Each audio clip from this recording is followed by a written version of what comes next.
empezaron a entrevistar a mujeres y a preguntarles qué representaba para ellas la maternidad.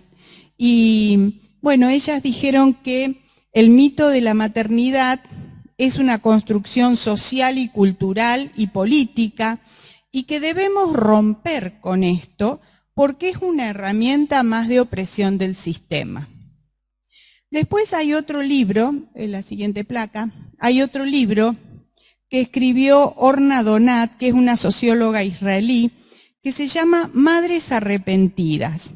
Y ella también recopila el testimonio de distintas mujeres. Entonces ellas dicen, es donde no quiero estar, creo que para mí ser madre no es la opción acertada, la condición de progenitor no es para mí, no es la apropiada, no porque sea incapaz de ser madre, sino porque no va conmigo, no forma parte de mi identidad. Otra mamá dice, soy una madre para la que sus hijos son importantes, los quiero, leo libros, busco consejo, etcétera, etcétera, pero aún así odio ser madre, lo odio. Odio este papel, odio ser la que tiene que poner límites, la que tiene que castigar, odio la falta de libertad y las restricciones que supone. Otra dice, cuando veo a Ofek, el hijo mayor, tan mayor, hecho ya un hombrecito, pero no creo que esos momentos compensen todo por lo que uno pasa. Fuerte, ¿no? Después otra dice, no me identifico con ninguna de las cosas que dice la gente, para mí no es más que una carga insoportable. Si no hubiera tenido hijos, mi vida sería mucho mejor. No tengo la menor duda. Y para el Estado argentino, lo cambio de acá, Anto. Bien. Para el Estado argentino también parece que la maternidad es algo de lo que hay que liberarse. Este posteo se hizo en todos los medios del Ministerio de Salud de la Nación y en los diarios y por todos lados, y tiene algo, bueno, todos los métodos anticonceptivos gratuitos que se consiguen en los hospitales, pero no sé si se alcanza a leer, a partir de los 16 años, además se puede acceder gratis a métodos de anticoncepción permanentes, ligadura de trompas y vasectomía. O sea, las adolescentes pueden llegar a un hospital y decir, quiero esterilizarme de por vida. Y eso se lo tienen que hacer. Parece que al Estado argentino le preocupa más que una mujer sea madre a que tal vez tenga enfermedades de transmisión sexual, porque este método de anticoncepción no hace que las enfermedades de transmisión sexual se propaguen. Y bueno, de hecho en el país la sífilis está creciendo enormemente. Entonces, la verdad es que es un tiempo difícil para ser madre, ¿no? Pocas quieren, esto también se está minando dentro de la iglesia. Y algo más, hay un aporte de Pao que tiene mucho más fresco que yo lo que las adolescentes piensan de la maternidad. Y Pao me decía, no lo tienen en sus pensamientos, lo miran de lejos, lo desprestigian, tampoco se cuidan para que no ocurra, entonces hay irresponsabilidad, falta de conciencia. Tienen miedo a repetir los errores de los padres, tal vez no tuvieron buenos padres, entonces no quieren ser madres. Y aún en jóvenes cristianos está desacreditada la maternidad. Y algo que me compartió, que lo cito, que me compartió esta semana, es que un adolescente le dijo, nunca debería haber tenido, ahí me equivoqué al escribir, un hijo. Mi papá tenía razón, lo dejó con una familia. Con un hijo no puedo tener amigos, no lo quiero. Tremendamente fuerte, ¿no? Todo esto. Tiempos difíciles para ser madres. Entonces, vamos a ir a la Biblia para ver cómo hicieron estas mujeres que se animaron a ser madres en tiempos difíciles. Y vamos a ir a Jocabet, esta mujer, Éxodo capítulo 2. Vamos a leer desde el versículo 1 hasta el versículo 10. Algunos dicen, ninguna nación será más grande que sus madres, porque ellas son las que hacen a los hombres, ¿no? Esas frases a veces que encontramos, bueno. Pero la maternidad tenía un lugar muy especial en la Biblia. La Biblia exalta la maternidad y hay muchos relatos de madres. Tenemos Raquel, Jocabet, Débora, Ruth, Sara, Elizabeth, María. La maternidad es algo grande y maravilloso, pero también es difícil y laborioso, ¿no, Meli? Llega a ser difícil y laborioso. Bueno, pero sigue siendo, a pesar de eso, una gran bendición del Señor. Vamos a leer entonces Éxodo capítulo 2, versículo 1. Un varón de la familia de Leví fue y tomó por mujer a una hija de Leví, la que concibió y dio a luz un hijo, y viéndole que era hermoso, le tuvo escondido 3 meses. Pero no pudiendo ocultarle más tiempo, tomó una arquilla de juncos y la calafateó con asfalto y brea, y colocó en ella al niño y lo puso en un carrizal a la orilla del río. Y una hermana suya se puso a lo lejos para ver qué le acontecería. Y la hija de Faraón descendió a lavarse al río, y paseándose sus doncellas por la ribera del río, vio ella una arquilla en el carrizal, y envió una criada suya a que la tomase. Cuando la abrió, vio al niño, y he aquí que el niño lloraba. Y teniendo compasión de él, dijo, de los hijos de los hebreos es este. Entonces su hermana dijo a la hija del Faraón, ¿iré a llamarte una nodriza de las hebreas para que te críe este niño? Y la hija de Faraón respondió, ve. Entonces fue la doncella y llamó a la madre del niño, a la cual dijo la hija de Faraón, lleva este niño y críamelo, y yo te lo pagaré. Y la mujer tomó al niño y lo crió. Y cuando el niño creció, ella lo trajo a la hija de Faraón, la cual lo prohijó y le puso por nombre Moisés, diciendo, porque de las aguas lo saqué. Este es el cortito relato de Jocabet. Esta es la única vez donde se cuenta algo de ella. Después se la nombra como la esposa de Amram, pero esto es todo lo que la Biblia dice de esta mujer. Vamos a ver un poquitito la historia. Bueno, todavía. Vamos a ver un poquitito la historia. ¿Se acuerdan que Dios le había prometido a Abraham que iba a ser una gran nación? Pero Abraham tuvo 2 hijos nada más, uno con Sara y otro con Agar. Eran 4. Bueno, cuando José, en época de hambre, llama a su padre y a todos los hermanos y se radican en Egipto, Dios empieza a cumplir la promesa de Abraham y el pueblo de Israel crecía. En Egipto, ¿se acuerdan de la época de José y el faraón? Los trataron bien, los atendieron, eran de ser como los mejores recibidos. Poco a poco se fueron olvidando de José los egipcios y comenzaron a abusar del pueblo de Israel y hacerlos trabajar como esclavos. Entonces, las condiciones en las que el pueblo de Israel vivía pasaron de ser las privilegiadas a ser esclavos. Bien, pero Dios siguió cumpliendo con la promesa que le hizo a Abraham. Y crecieron y crecieron y se transformaron en una gran nación en Egipto. Y en Egipto nació Jocabet. Ella no nació en Israel, nació en Egipto. En Egipto nació ella y nació su esposo. Y ellos eran de la familia de Leví, eran familias de sacerdotes. Entonces seguramente conocían bien la historia del pueblo de Israel y conocían los valores, los principios, los preceptos judaicos y las promesas que Dios había hecho a su pueblo. Seguramente conocían todo eso. Ellos tenían 2 hijos. Tenían a María, que era la mayor, que tenía más o menos entre 10 y 12 años, y tenían a Aarón, que aproximadamente tenía 3 años cuando pasó esto del sketch, ¿no?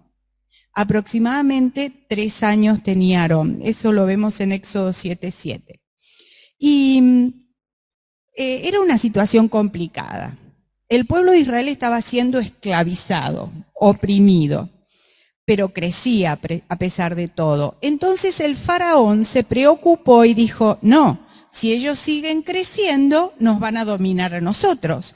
Matemos a todos los niños varones que nacen.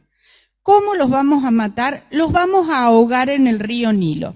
El río Nilo, según lo que yo estuve mirando, bueno, es un río de llanura, ancho, muy ancho, y es un río que donde hay pastizales también hay cocodrilos. Entonces es muy probable que los bebés que nacían los tiraban al río y los cocodrilos se los comían o se ahogaban directamente.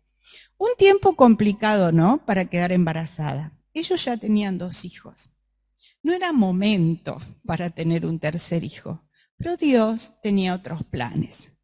Y ella queda embarazada. Yo me imagino, cuando se enteraron del embarazo, lo que habrá pasado por la mente de Jocabed, ¿no? Señor, que sea una nena, que sea una nena, que sea una nena. El deseo de una madre es que su hijo viva. Y si ella sabía que si era varón, se lo iban a tirar al río. Y ella orando y pidiendo porque sea una nena. Yo me imagino esta situación, ¿no? Pero el Señor le mandó un hijo varón. En realidad fue varón, porque Dios tenía otros planes. Y esta madre descansó en la voluntad de Dios. Entonces, yo ahora quería que viéramos algunas características de Jocabed que nosotros podemos imitar como madres. En primer lugar, nosotros leímos en el versículo 2, dice, concibió y dio a luz un hijo, y viéndole que era hermoso, le tuvo escondido por 3 meses, viéndole que era hermoso. La mirada de la madre sobre su hijo. Fue una mirada que bendice.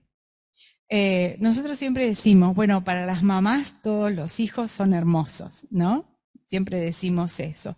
Y bueno, yo sobre este niño encontré 3 miradas. La mirada de los egipcios, seguramente decían, nace otro varón, tiene que morir, está destinado a la muerte. O sea, de acuerdo a los egipcios, todos los varones tenían que morir. Ella tuvo un hijo que tenía una sentencia de muerte desde su nacimiento. Pero Dios tenía otros planes y todo el poder del faraón egipcio no fue lo suficientemente grande para desbaratar los planes de Dios. Todo el poder del imperio egipcio no lo fue, porque detrás de todo esto estaba la mano de Dios en el guante de la historia trabajando con las circunstancias. Ve otra mirada, la mirada de los padres, como decía recién. Hebreos 11:23 es un texto hermoso, lo vamos a buscar. Hebreos 11:23, que dice, esperen que lo busque. Si alguna lo tiene y lo quiere leer.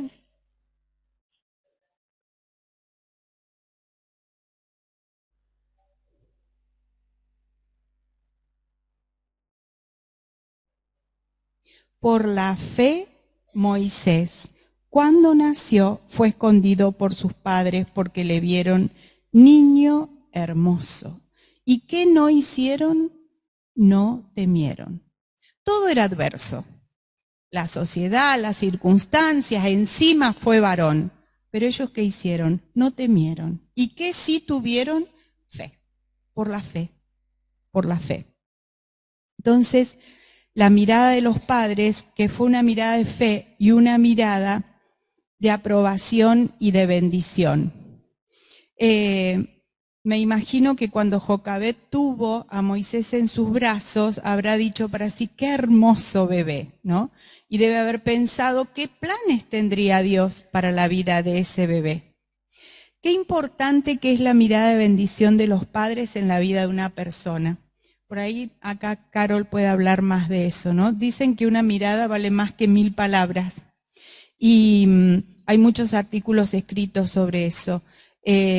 Aceptar la llegada de un hijo como una gran bendición y mirarlo con aceptación, más allá de sus características físicas. No estamos hablando de que, ay, qué lindo porque tiene ojos claros, qué lindo porque tiene ojos oscuros, qué lindo. No, más allá de sus características físicas, mirarlo, aceptarlo, amarlo, tal como Dios lo entretejió. Porque en realidad es Dios mismo el que entreteje en nuestra panza el cuerpo de nuestros hijos.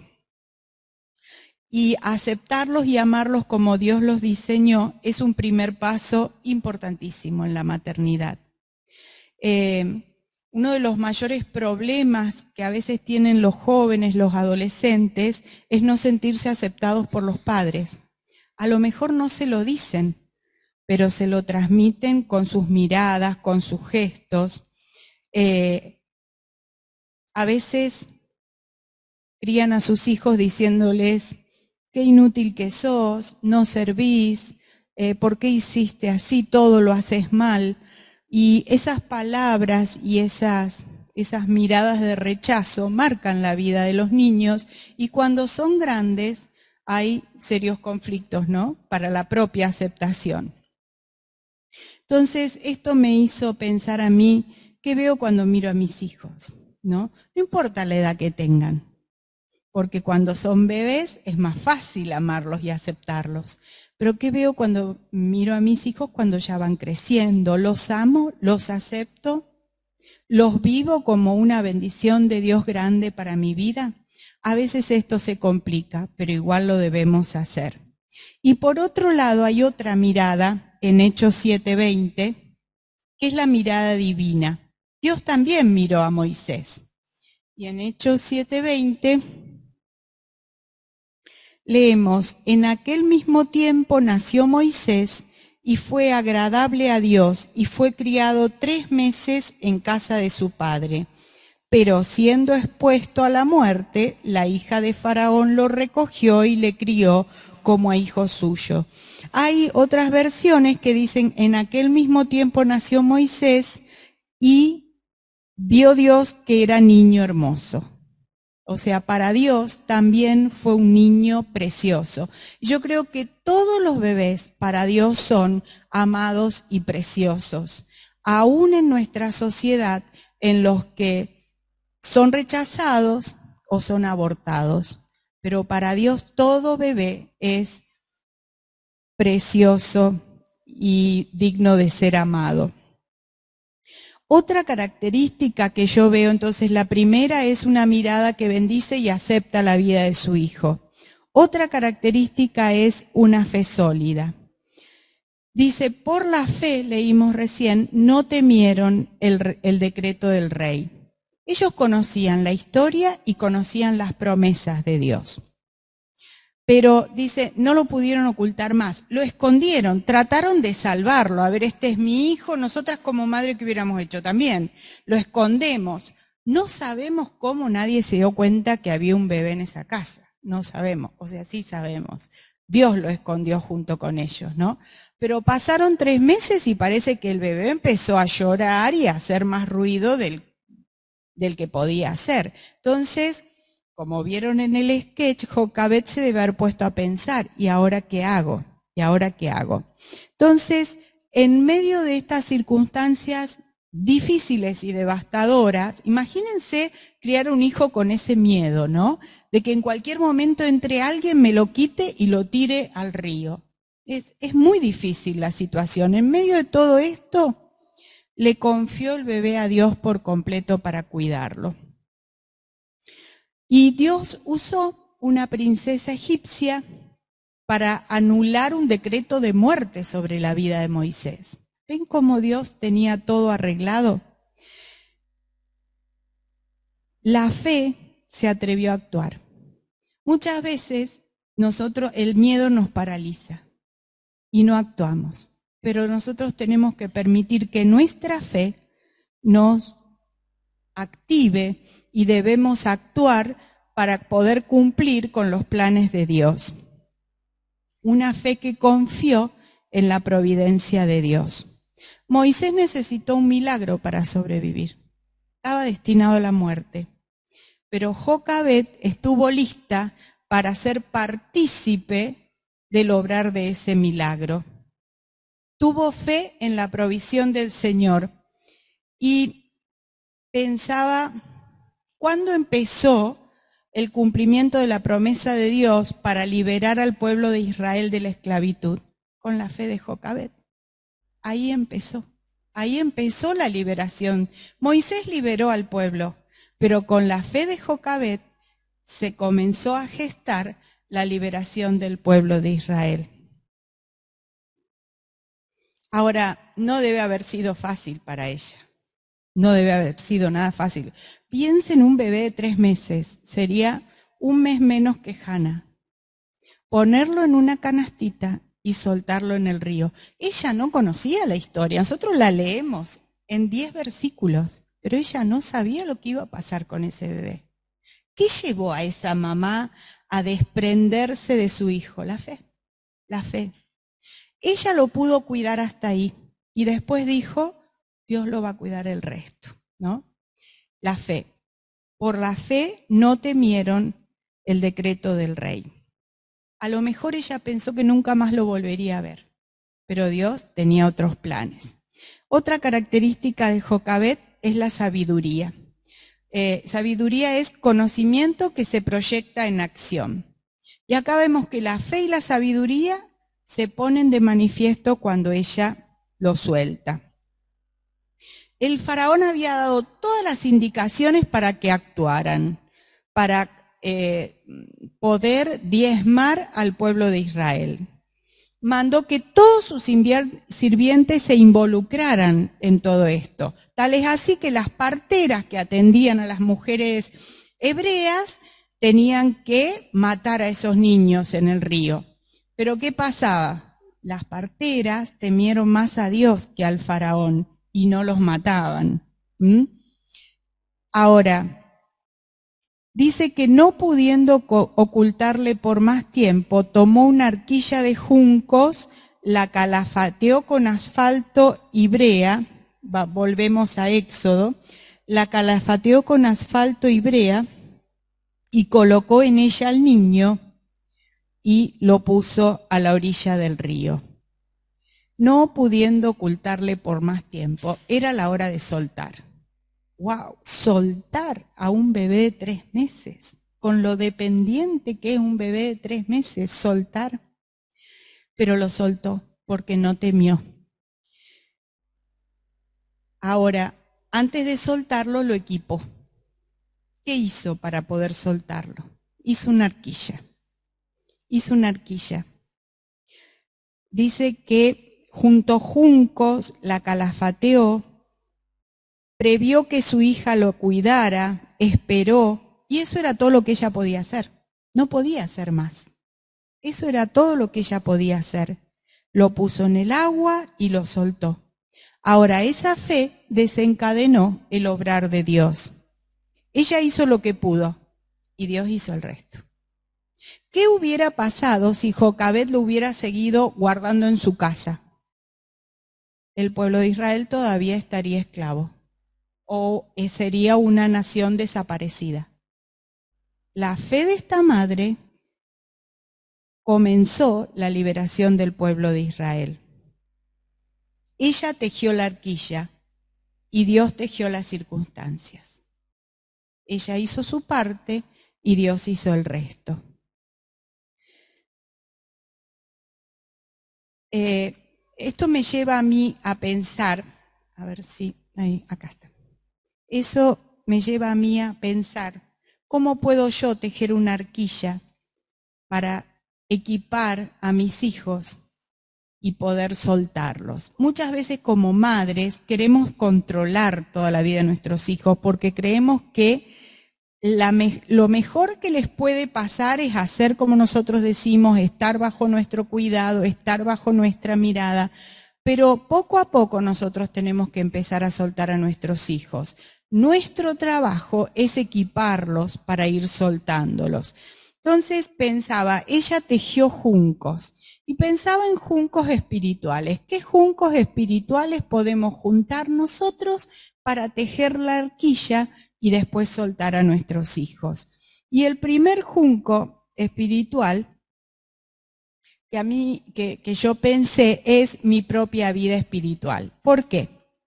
Porque la vida espiritual de nuestros hijos comienza en nuestro propio corazón, en nuestro propio corazón. Mi comunión diaria con el Señor, mis oraciones en favor de la vida de mi hijo, mis oraciones clamando por sabiduría al Señor son lo que más van a marcar después la vida de nuestros hijos. Entonces, en primer lugar, mi propia vida espiritual. Asistir a la iglesia como una prioridad y no como una carga o una obligación. Servir al Señor con alegría. Mi propia vida espiritual determina la vida espiritual de mis hijos. En segundo lugar, mi práctica diaria. Que pueda yo ser un modelo para ellos. Que ellos al mirar nuestra vida digan, yo quiero ser como mamá o quiero ser como papá, en este caso también, ¿no? Que ellos me vean orar, que me vean leer la Biblia, que no sea algo de palabras, tenés que ir a la iglesia, y llega el fin de semana y yo me quedo durmiendo. Bueno, tenés que leer la Biblia y mis hijos nunca me ven leer la Biblia. O cuando tenés un problema tenés que orar porque el Señor te lo resuelve, pero ellos no ven que yo lleve mis problemas de rodillas a los pies de Cristo. Entonces, mi vida espiritual, mi práctica diaria tienen que ser modelos para nuestros hijos. Y en tercer lugar, el otro junco es la gracia de Dios. La gracia de Dios, porque necesitamos su gracia para criar a nuestros hijos. Como padres, fallamos. Cometemos errores, perdemos el control, a veces no les destinamos el tiempo que ellos necesitan, nos cargamos de actividades, a veces no le tenemos la paciencia que ellos necesitan. Hay muchas cosas en las que nos quedamos cortas, pero la gracia del Señor lo cubre. Si nosotros buscamos que la gracia del Señor supla todo lo que a nosotras nos falta, ¿ustedes creen que Jocabet fue la madre perfecta? No, seguramente cometió errores. Y tampoco Moisés fue perfecto. Tenemos registrado en la Biblia los errores que cometió Moisés, pero cumplió el plan de Dios. Somos personas que nos equivocamos, somos seres humanos como madres y como hijas. Pero la gracia del Señor suple todo lo que nos falta. Entregó al río Nilo a un niño condenado a muerte por el decreto del rey, pero por la fe lo puso en las manos de Dios para que guiara aquella arquilla. Dios lo guardó. ¿Quién se atrevería a matar en el palacio del rey al protegido de Faraón? La misma princesa fue la que lo prohijó. ¿Se imaginan ustedes? El Faraón quería matar y él mismo pagó la educación de Moisés. Ahora les voy a leer la segunda parte. Ella lo suelta 2 veces, a los 3 meses, que lo pone en la arquilla, y después la princesa busca una nodriza, la hermanita de Moisés estaba preparada ahí para decirle, yo te puedo buscar una nodriza, seguramente que debe haber sido algo común, porque debe haber habido muchas madres hebreas a las que les habían quitado sus hijos para matarlos. Entonces, estaban en condiciones de amamantar niños. Bueno, pero Miriam, María, la hermanita de Moisés, buscó a su mamá y se la trajo a la princesa. Y fíjense lo que la princesa le dice. El 10. Cuando el niño, el 9. Lleva a este niño y críamelo, y yo te lo pagaré. El dinero del faraón fue el que pagó la crianza de Moisés. ¿Ven cómo Dios hace cosas inexplicables? ¿Ven cómo no hay circunstancia que no pueda ser transformada por la voluntad de Dios y por los planes de Dios? Entonces, ella se lo lleva a su casa y lo cría. Y acá tenemos más o menos que lo cría hasta los 11 o 12 años y lo educa. Y acá le inculca la palabra. Y acá le enseña los valores. 11 o 12 años. Fue un tiempo de enseñanza. Y al cabo de esto tuvo que llevarlo al palacio y dejarlo otra vez ahí. Y otra cosa que leí que yo nunca había reparado, Jocabed nunca pudo ponerle un nombre a su hijo. ¿Quién le puso el nombre? La princesa. La princesa. Ella le puso Moisés, no fue su madre. Sin embargo, su madre marcó la vida de ese niño a tal punto que cuando fue grande, nos dice la palabra, se sostuvo como viendo al invisible. ¿Quién le había mostrado el invisible? Si él vivió 40 años en el palacio, su madre en esos 10 o 11 años que lo tuvo con ella. La enseñanza en la niñez marca la vida de nuestros hijos. Que nosotras podamos ser madres que demos una educación espiritual sólida a nuestros hijos, ejemplos de vida, la palabra que marque la conducta de ellos y la nuestra. Como madre tenemos que estar siempre al lado de nuestros hijos para cuidarlos, para aconsejarlos, para guiarlos. Pero es maravilloso pensar que cuando yo ya no puedo estar al lado, está Dios con ellos, como estuvo con Moisés. En los momentos de la vida en que uno ya no puede hacer nada, Dios nunca lo va a abandonar, lo va a cuidar mucho mejor que yo. Y a veces como madre nos cuesta, ¿no? Esto. Los hijos son grandes, se van yendo y uno los querría tener lo más cerca posible. Me acuerdo cuando yo me vine, mi mamá y mi papá, a ellos les parecía que no podía ser, que nadie me iba a cuidar acá. ¿Por qué? Porque es el instinto materno, ¿no? Pero sin embargo, uno tiene que tener la fe de saber que Dios los va a cuidar mucho mejor que nosotras mismas. Y aun cuando partamos de este mundo, seguirá estando Él respondiendo oraciones que hicimos mientras estuvimos con vida. Porque Dios no se olvida, Dios no se olvida. Hace un tiempo, hay un personaje cristiano, un fiel creyente en la política de Neuquén con el que pude trabajar, y él y el hermano quedaron huérfanos de muy chiquitos, ¿no? De muy chicos. Y sin embargo, los dos son fieles creyentes y profesionales y pudieron encauzar su vida. Y una vez una amiga, también creyente, con la que yo trabajaba, me dice, esa fue la respuesta a las oraciones de esa madre.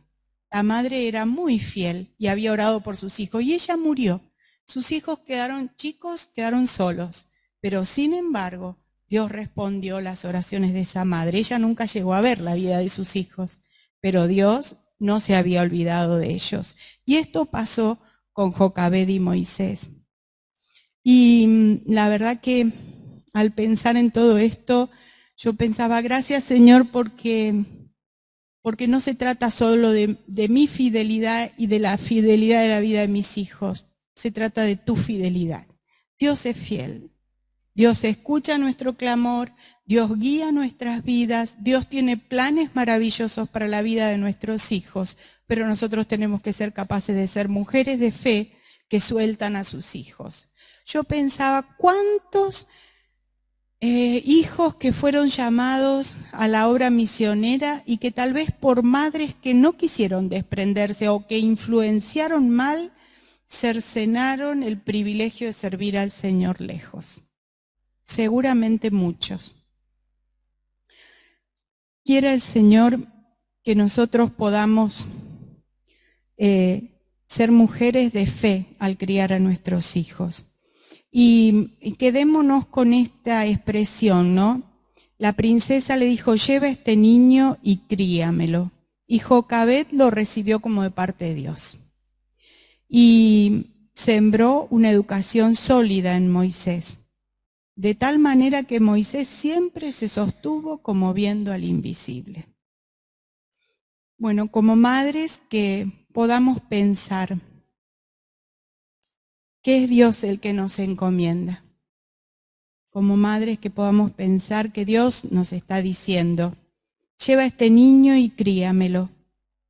Que seamos muy fieles en la enseñanza de la palabra de Dios a nuestros hijos y que nada les haga perder a ellos la visión del invisible.